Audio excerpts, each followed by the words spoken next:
Apa kabar semuanya? Kembali lagi bersama saya Janhan Putra dan kali ini saya akan membahas tentang intraoperatif atau apa saja yang perlu kita perhatikan saat proses bedah berlangsung atau proses anestesia berlangsung.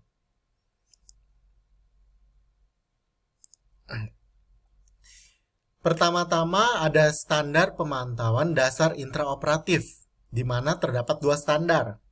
Standar yang pertama adalah tersedianya tenaga anestesia yang berkualitas khusus yang berada di ruang operasi selama pemberian anestesia atau analgesia. Dan standar yang kedua adalah selama pemberian anestesi, jalan napas, oksigenisasi, ventilasi, dan jalan napas pasien harus diperhatikan dan dievaluasi secara teratur dan pada beberapa kasus dilakukan secara terus-menerus atau kontinu. Nah, hal-hal apa saja yang kita harus perhatikan saat operasi berlangsung atau saat intraoperatif? Ada monitoring pasien, memposisikan pasien, pemilihan anestesi, induksi anestesi umum, manajemen jalan napas, pemeliharaan anestesi, terapi cairan intraoperatif dan membangunkan pasien, dan pemulihan. Untuk monitoring pasien, terdapat istilah Monitored Anesthesia Care, MAC atau MAC. Jadi apa sih sebenarnya Monitored Anesthesia Care ini? Nah, MAC adalah istilah yang digunakan ketika seorang anestesiologi memonitor pasien yang menerima anestesi lokal atau mengelola obat tambahan untuk pasien menjalani prosedur diagnostik atau terapeutik. Tujuan dari MAC ini adalah menyediakan analgesia, sedasi, dan ansiolisis dan memastikan pemulihan cepat tanpa efek samping. Pemantauan waspada diperlukan karena pasien dari tingkat kesadarannya itu menurun dan tingkat sedasinya dari tingkat light menjadi deep atau ketidaksadaran, unconsciousness. Nah, apa saja yang kita harus perhatikan? Pertama adalah pemantauan jalan napas, yaitu dengan tujuan mempertahankan keutuhan jalan napas. Jalan napas selama anestesia yang dilakukan dengan teknik atau sungkup dipantau secara ketat dan kontinu. Pada napas spontan, pemantauan dilakukan melalui adanya terdengar suara napas patologis, gerakan kantong reservoir yang terhenti atau menurun, dan tampak gerakan dada paradoksal. Pada napas yang terkendali, maka akan terlihat bahwa tekanan inflasi terasa berat dan tekanan positif meningkat. Kedua, oksigenisasi, yaitu untuk memastikan kadar zat asam di dalam udara atau gas inspirasi dan di dalam darah, yang umumnya dilakukan pada anestesi umum inhalasi. Cara pemeriksaan oksigenisasi ini dapat dilakukan dengan cara memeriksa kadar oksigen menggunakan pulse oximeter atau menilai oksigen darah dengan cara pemeriksaan klinis dengan melihat darah luka operasi dan permukaan mukosa secara kualitatif dengan alat pulse oximeter dan pemeriksaan analisis gas darah. Yang ketiga adalah ventilasi. Tujuannya untuk memantau apakah ventilasi sang pasien adekuat atau tidak. Cara pemeriksaannya dengan diagnostik fisik, yaitu mengawasi adanya gerakan naik turun dada atau kembang kempis kantong reservoir atau dengan auskultasi napas. Kedua, memantau tidal CO2, terutama apabila operasi memakan waktu yang lama. Kemudian menggunakan sistem alarm yang akan memberikan tanda atau peringatan apabila nilai ambang tekanan terlampaui. Dan kita dapat menilai tekanan parsial CO2 dengan analisis gas darah. Pada observasi ventilasi ini, kita observasi frekuensi napas, pola, retraksi, penggunaan otot nafas tambahan. Kemudian untuk berikutnya ada sirkulasi yang harus kita perhatikan. Tujuannya untuk memastikan bahwa fungsi sirkulasi sudah adekuat. Caranya dengan menghitung denyut nadi, mengukur tekanan darah secara non-invasif, atau mengukur tekanan darah secara invasif, EKG disertai oksimetri denyut. Kemudian kita menilai produksi urin dan mengukur tekanan vena sentral dengan kanulasi vena sentral. Dan kita juga perhatikan suhu tubuh.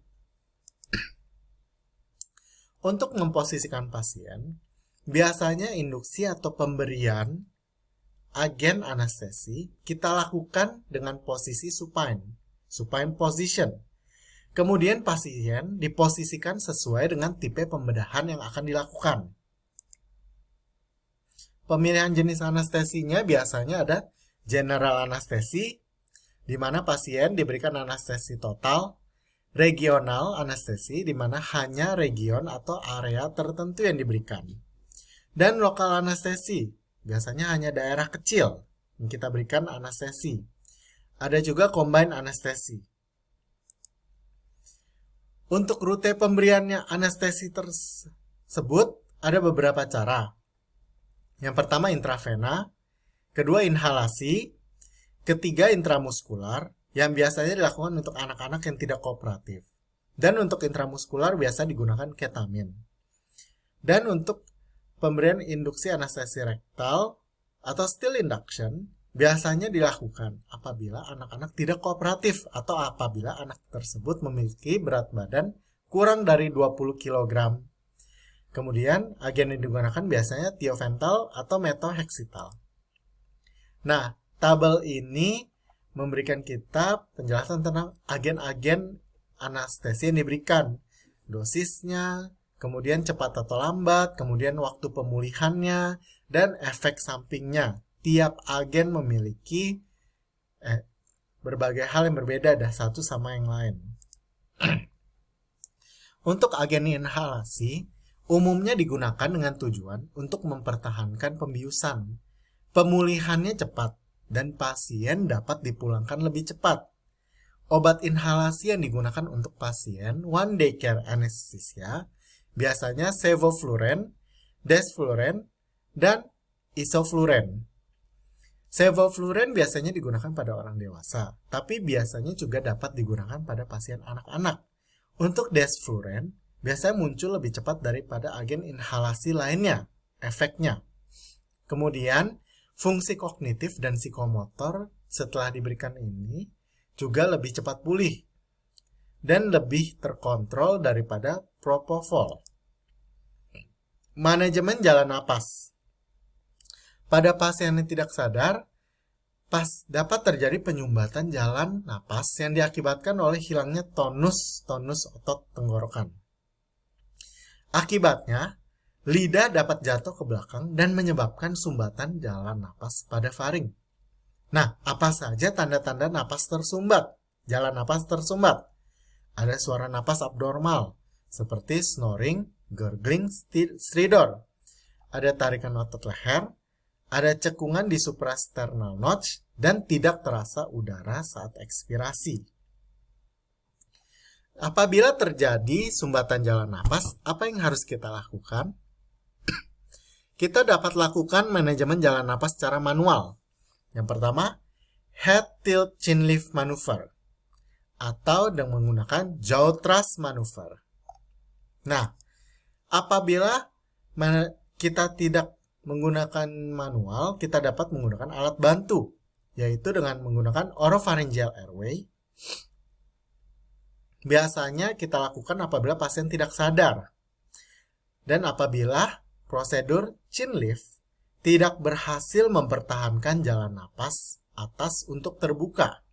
Nah, cara lainnya kita bisa berikan atau kita gunakan nasopharyngeal airway, di mana kita dapat lakukan pada pasien sadar atau tidak setengah sadar. Nah, kapan kita berikan nasopharyngeal airway? Apabila sekitar mulut atau trismus terdapat trauma, sehingga kita tidak dapat berikan oropharyngeal airway. Kemudian faktor lainnya adalah pemeliharaan anestesi. Pemeliharaan anestesi ini dapat dilakukan dengan dua cara, yaitu pemeliharaan dengan anestesi inhalasi dengan ventilasi spontan, atau pemeliharaan dengan pemberian obat relaksan. Yang terakhir adalah bangun dan pemulihan. Saat bangun dan pemulihan, kita berikan pasien oksigen 100% dengan sungkup muka. Dan saluran napas pasien kita juga disupport hingga refleks napas kembali. Apa saja yang kita perlu periksa? Periksalah kekuatan otot, koordinasi pasien, misalnya dengan menggenggam tangan pasien, dengan menyuruh pasien untuk menjulurkan lidah dan mengangkat kepala. Dan kita posisikan pasien ke posisi recovery dengan tujuan untuk mencegah aspirasi apabila pasien muntah.